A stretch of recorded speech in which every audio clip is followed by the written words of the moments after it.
Brilliant Things, capítulo 1. Política peruana contemporánea interpretada. Introducción. En el contexto de las elecciones, vamos a ver un número considerable de lo que solo puedo denominar como fanáticos. Apoyar a sus candidatos a tal punto que en algunos casos ese apoyo pueda ser percibido como una profunda desconexión de la realidad. Supongo que está bien. Es algo que con el tiempo en nuestro país hemos aprendido a aceptar, por más daño que ese approach le haga a la práctica de la política moderna. Sin embargo, esta observada desconexión responde a un sesgo a favor de los ideales, intereses y condicionamiento de aquellos quienes mantienen estas opiniones. Hasta cierto punto, todos nosotros tenemos esos sesgos de opinión. Mientras es fácil percibirlo en otros, es mucho más complicado percibirlo en nosotros mismos. Y es aún mucho más complicado aceptar el hecho de que nuestras opiniones, por más razonables que éstas parezcan, están sesgadas. Así que por motivos de este pequeño artículo, te pido que asumas temporalmente la idea de que tus ideas no son el resultado de una interpretación objetiva de la realidad. ¿Qué es realidad? Pues si hablamos de definiciones, la realidad es un fenómeno complejo, y a diferencia de lo que muchas personas con ideas tradicionales puedan opinar, no es algo que pueda ser definido de manera perfecta en palabras o con el uso de otras herramientas de representación. Lo máximo a lo que podemos aspirar al intentar representar la realidad es a la construcción de un mapa. Un mapa que no representa la realidad tal como es. En vez de eso representa una realidad moldeada por nuestros sentidos, nuestras ideas, nuestros ideales, nuestro desarrollo hormonal y la realidad química de nuestro cerebro. A eso súmale nuestra crianza y la realidad moral referente al momento histórico en el cual nos desenvolvemos como seres humanos, nuestras experiencias previas, nuestra realidad psicológica y muchos más factores que solemos ignorar cuando analizamos la realidad. Los mapas que construimos están moldeados por un sinfín de influencias. Y si te creías especial por eso, hay más de 7.594 billones de personas en el mundo, con influencias completamente distintas, lo cual por supuesto resulta en 7.594 billones de mapas, formas de percibir la realidad completamente diferentes una de la otra. En pocas palabras, existe una realidad objetiva, pero nosotros jamás vamos a poder observarla. En vez de eso, vivimos percibiendo realidades subjetivas que responden a nuestras existencias individuales, viviendo cada uno en su propia realidad túnel. ¿Qué son las realidades túneles?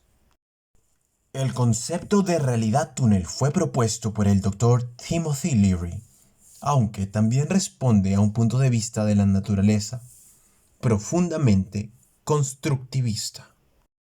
En pocas palabras, como personas, la realidad subjetiva que percibimos está moldeada por todo lo descrito anteriormente, haciendo que veamos solo una pequeña parte de la realidad en sí.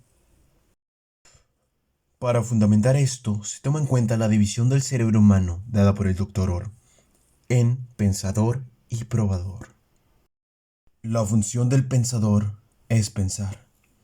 Piensa cualquier cosa, haciendo interpolaciones del mundo exterior con el interior para generar ideas e interpretaciones. La función del probador es más sencilla. Se encarga de encontrar razones, justificaciones, evidencia para todo lo que el pensador pueda llegar a pensar. Esto ocasiona que las personas vivan en realidades subjetivas completamente diferentes. Por esto es que hay personas que pueden creer en un universo regido por los dogmas cristianos, otros en la realidad científica propuesta por el marxismo, otros inmersos en el culto a dioses no tradicionales en nuestra sociedad.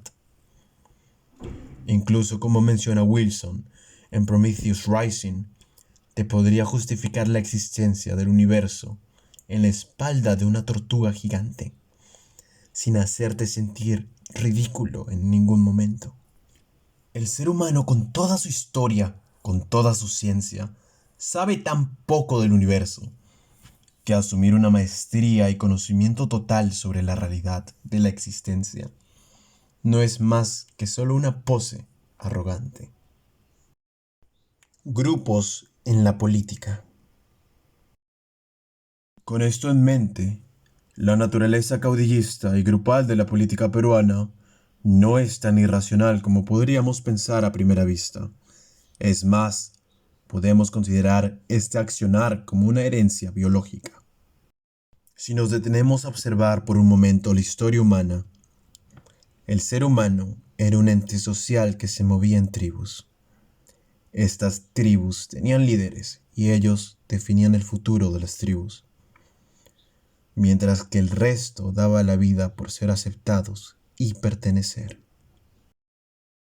El sentido de pertenencia, una herencia de ansiedad biológica también, nace en este contexto. En una realidad tribal, ser expulsado de esta significaba la muerte, o por lo menos un incremento en las posibilidades de morir, al convertirte en el alimento de algún animal gigante.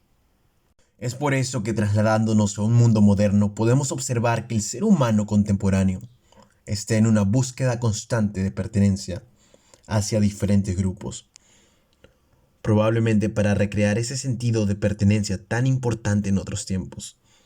Si es que la necesidad de pertenencia en el ser humano es tan relevante hoy como era en ese entonces, es una opinión que se la dejo para los psicólogos. La sociedad moderna ha reducido la relevancia de la familia extendida en los individuos. En otros tiempos, la familia extendida cumplía la función de mini tribu y garantizaba la pertenencia a algo más grande que uno mismo, a la familia, a la herencia y al legado familiar. Sin embargo, con la explosión de la familia nuclear, la importancia de la familia extendida en el día a día del individuo promedio se ha relegado cada vez un poco más. Actualmente, sin poder satisfacer la necesidad de pertenencia mediante la familia extendida, el individuo moderno busca satisfacer esa carencia de diferentes formas. Algunos ejemplos exclusivos a nuestra época vendrían a ser los fandoms, las subculturas, pero no podemos limitarnos a ejemplos de nuestra época. Las personas encuentran su satisfacción perteneciendo a hinchadas, a grupos religiosos, a sectas y a grupos políticos o partidos. En todos estos casos, la pertenencia puede degenerar en una identificación extremista con los valores e ideales del grupo, que causa un obvio rechazo o recelo en aquellos que no pertenecen al núcleo social creado por el grupo, ya sean las barras bravas, los cinéfilos, los católicos, los marvelitas, los hipsters, los fujimoristas, apristas o acción populistas. Ese fanatismo funciona de igual manera en todos los casos expuestos. Los partidos como herramienta de control mental. Es mi opinión que la necesidad de pertenencia del ser humano es una de sus vulnerabilidades más grandes y puede ser usada de una manera efectiva para manipular o influenciar el comportamiento del individuo en masa. Podemos observar un efecto para nada sano en cultos como el de Charles Manson o Jim Jones, comunas en las que la realidad interna difería tremendamente de la realidad externa. Podemos observar un efecto relativamente sano en grupos que pertenecen a sectas religiosas, siendo secta todo grupo religioso, ya que, a pesar de sus carencias o aparente atraso en pensamiento se rigen por valores morales que buscan elevar la vida del hombre. No hay religión en la historia de la humanidad que no haya buscado elevar la vida del ser humano de alguna manera. La diferencia en las religiones es la diferencia de interpretación. Cada una tiene una construcción semántica que usa para interpretar la divinidad, como máscaras que cubren una sola cara. Es de esta misma manera que en la política, las ideologías podrían ser vistas como máscaras que buscan representar una sola interpretación de la realidad. Tal vez podríamos tomar prestados el concepto de fenómenos de existencia como postula Hegel en su fenomenología. Acciones o sucesos, fenómenos que suceden en la realidad y son interpretados de diferentes maneras a través de las construcciones semánticas, ideológicas y toda la cultura y programación mental que la sociedad y sus diferentes grupos a los que son parte han creado en el individuo. Entonces, como mencionamos anteriormente, por nuestros sesgos y en el caso de la política, nuestras preferencias, la realidad que percibimos estará coloreada con los colores de nuestros ideales predominantes. En teoría, los partidos políticos responden a una ideología particular.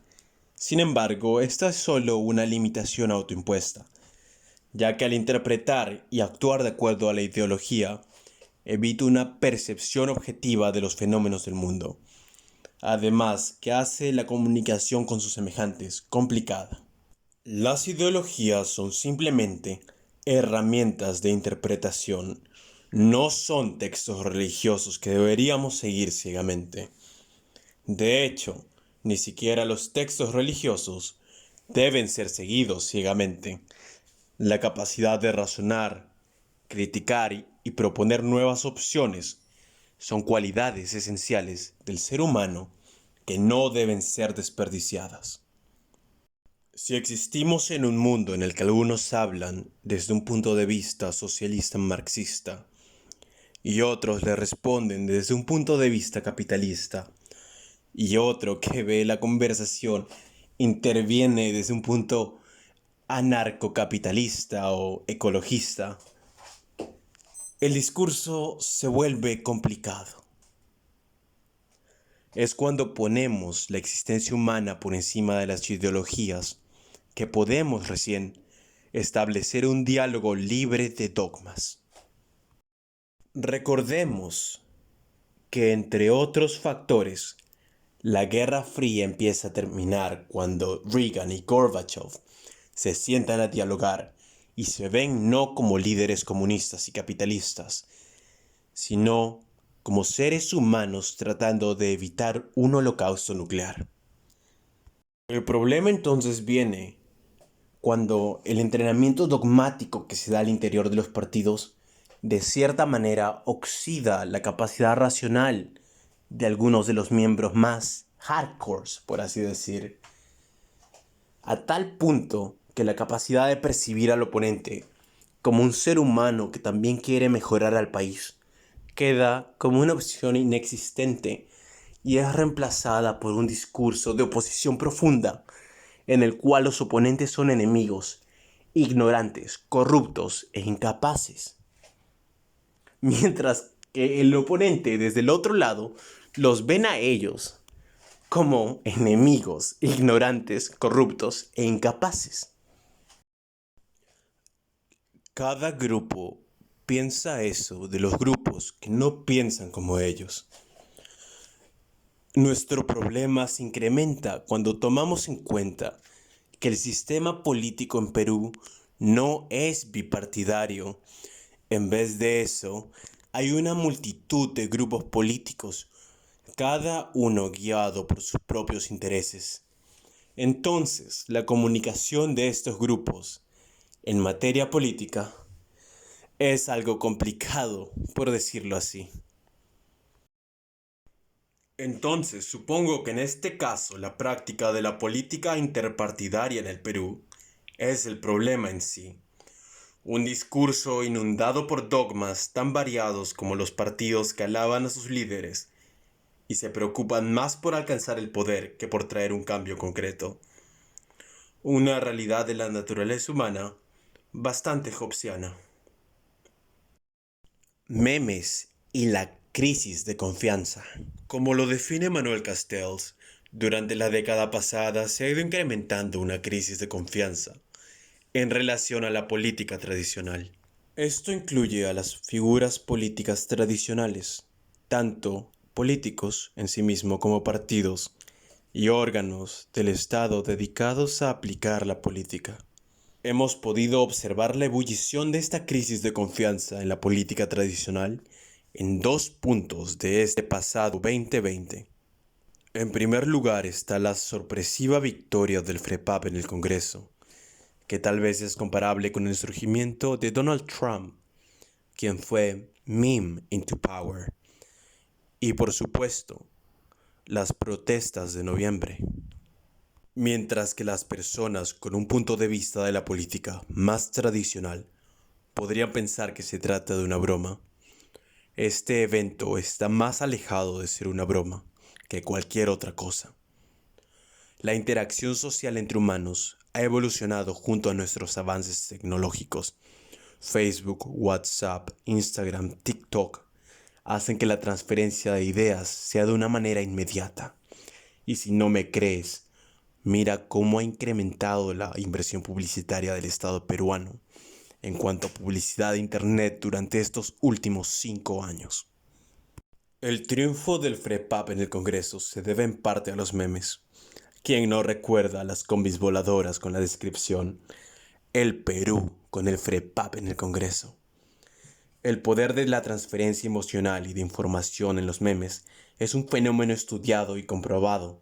Después de todo, meme ha sido definido por Richard Dawkins como una unidad de transmisión cultural, como la unidad de transmisión cultural más pequeña.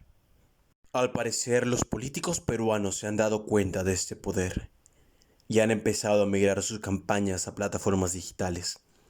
No me sorprendería que las elecciones del 2021 sean definidas por TikTok. Es una plataforma de alto alcance en donde la propaganda es gratis después de todo. El segundo punto de ebullición de la crisis de confianza fue en noviembre durante las protestas por la vacancia de Vizcarra, durante las cuales nuestra bolsa de valores vio una caída tremenda que reflejaba la realidad de inseguridad por el futuro político sentido por los ciudadanos. Más allá de la corrupción de Vizcarra, porque no podemos negar su corrupción y su manipulación de medios. Es decir, si hablamos de política en memes, Vizcarra ha sido el primer presidente peruano en construir su popularidad artificial con memes. Un ejemplo concreto, tomando en cuenta de que Vizcarra no es para nada agraciado físicamente, se usó una foto de él joven, más editada que las fotos rétricas de una niña del 2013, y se compartió con corazones. Las personas, de broma en broma, lo compartieron, algunas por su ridiculez y otras por lo extraño de la situación, más las personas que obviamente tenían la misión de expandir esa imagen. Y todo esto ayudó a crear un cariño emocional hacia la figura del presidente. Lo mejor de todo, o lo peor de todo, es que una manipulación tan tácita que hay que estar bien atentos para identificarla. Uno ve un meme, le da risa, lo comparte, pero no tiene idea de quién creó el meme, de cuáles son las intenciones detrás de esta imagen chistosa. Todos los intereses políticos y propagandísticos detrás de una imagen graciosa. Si una persona con una personalidad simple y mediocre puede alcanzar esos niveles de popularidad y aprobación, imagínense si Hitler o Manson vivieran en nuestra época. Ustedes los amarían. En esta parte nos enfocaremos en la generación TikTok. La crisis de confianza es algo tan enfermizo que hace que la misma política dé asco. Asco por la corrupción, asco ante la impunidad y un tremendo odio e impotencia al saber sobre cosas corruptas y no tener el poder suficiente para hacer algo. Por más democrático que sea el país, la opinión de una persona no vale nada si no tiene poder político, económico o una plataforma en la que sea escuchado. Pero cuando se juntan varias personas, estas pueden formar un cambio. La indignación encontró una voz en TikTok, encontró una voz en Instagram y encontró una voz en Facebook. La indignación de jóvenes en TikTok, en esos videos de hasta 60 segundos, hablando cómo es que el Congreso era corrupto, se convirtió en viral y se expandió porque las emociones se transfieren fácilmente. Sí, había intereses de por medio y probablemente todo esto pudo haber nacido de las páginas pro Vizcarra en Facebook, Twitter, Instagram, en donde el anonimato está más extendido que en TikTok. Sin embargo, el detonante de la intención de protestar fue la interacción casi uno a uno que se dio con esos jóvenes expresando su enojo en videos. No, no es generación manipulada como dicen personas ignorantes. Son ciudadanos cansados de que nuestra política sea tan patética. Y en cuanto a jóvenes que se atrevieron a marchar por lo que creían correcto en su momento, ¿cómo crees que reacciona un grupo de adolescentes con tantos problemas psicológicos y de autoestima como es esta generación que tiene más enfoque en la salud mental, cuando se atreven a hacer política y lo que reciben de sus padres y demás personas adultas es desprecio? La indignación encontró una voz y se materializó en las marchas. ¿Hubo influencias por parte de grupos políticos particulares? Definitivamente. Las protestas son una plataforma y los políticos buscan plataformas para transmitir sus ideas y hacerse populares. Ya sea desde montar fotos en las que parecen víctimas como Tencent o tratar de posicionarse como líderes contra corrupción como Guzmán. Pero algo innegable es que la política por redes sociales logró inyectar vida en la forma de un interés por la política de parte de los jóvenes, que en algunos casos ni siquiera terminan el colegio. Le dio vida a una sociedad tan entumecida y acostumbrada a la corrupción, a la que parece gustarle de manera masoquista que los políticos y gente en poder los pisoteen. La crisis de confianza se incrementa por la transmisión memética de información, y eso se ha convertido en un interés en política por los jóvenes. Sin embargo, este interés está orientado y direccionado por los grupos que han sido los más vivos, por así decirlo.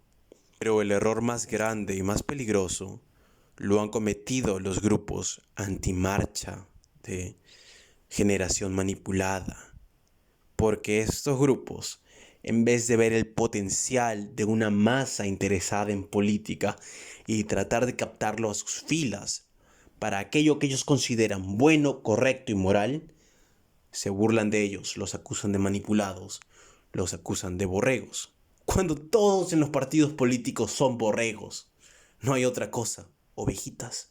Pero bueno, en vez de construir la fuerza para que sus opiniones tengan peso en la población, han alienado a un gran grupo de votantes y eso ha causado que ahora la tendencia vaya a favor de los que han apoyado las marchas.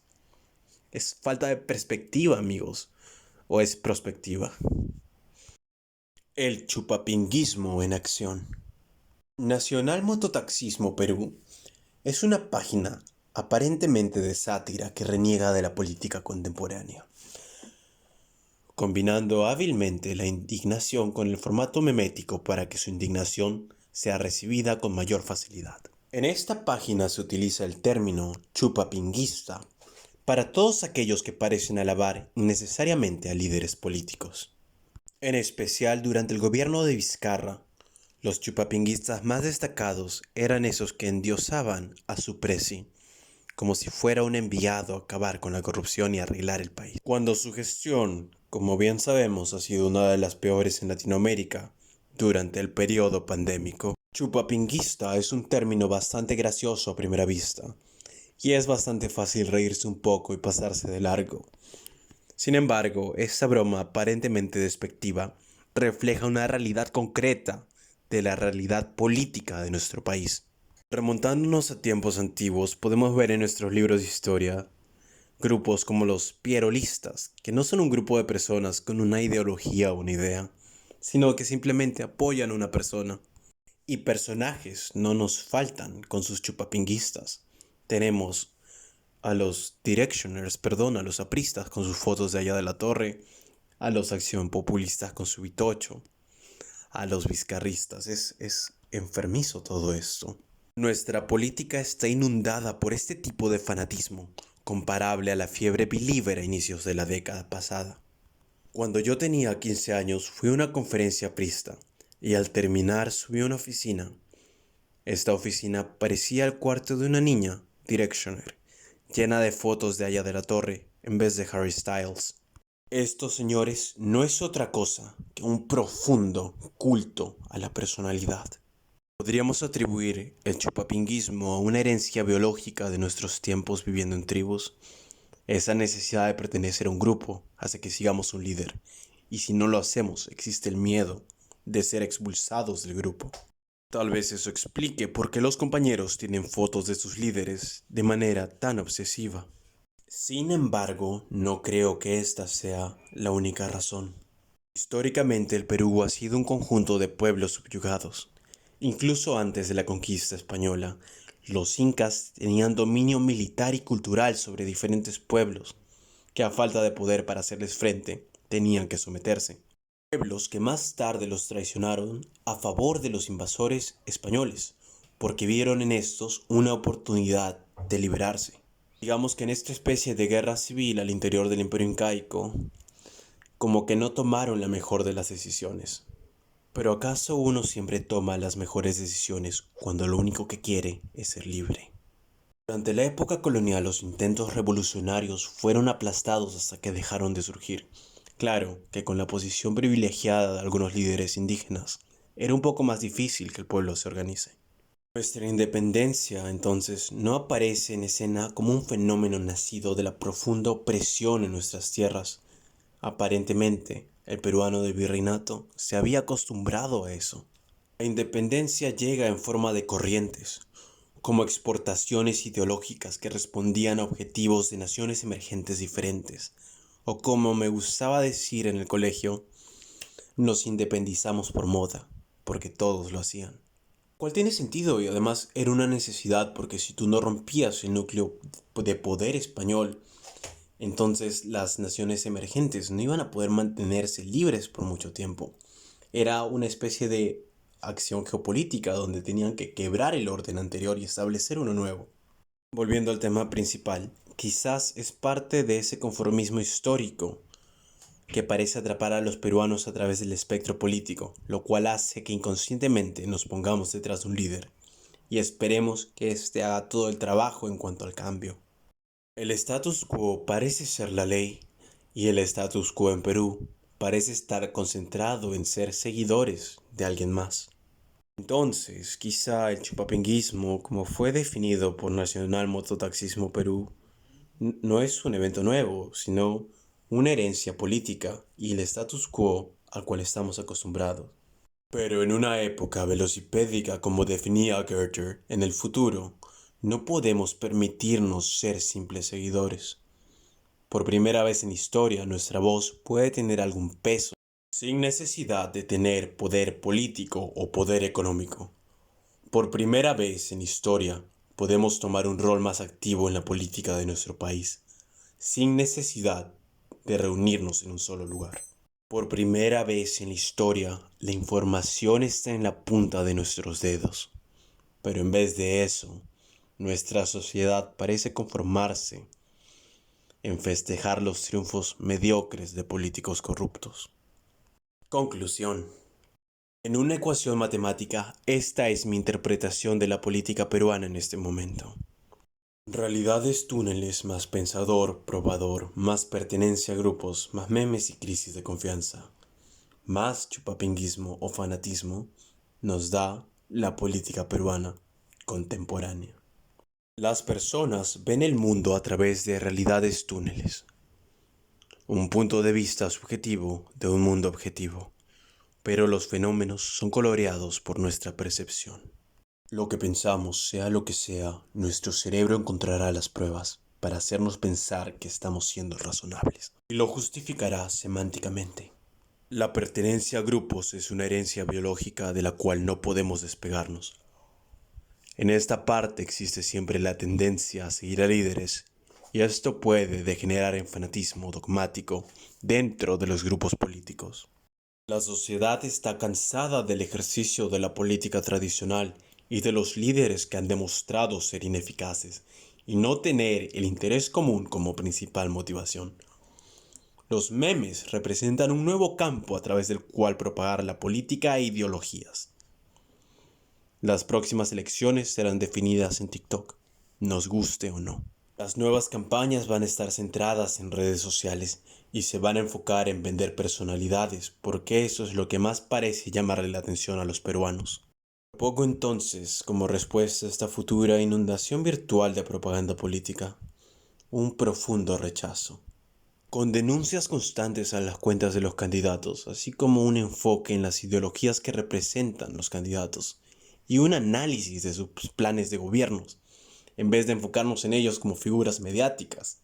El análisis de las personas como personas debe ser en relación a sus logros en materias políticas o relevantes a su capacidad de gobernar un país desestabilizado en un contexto pandémico, porque esto aún no termina.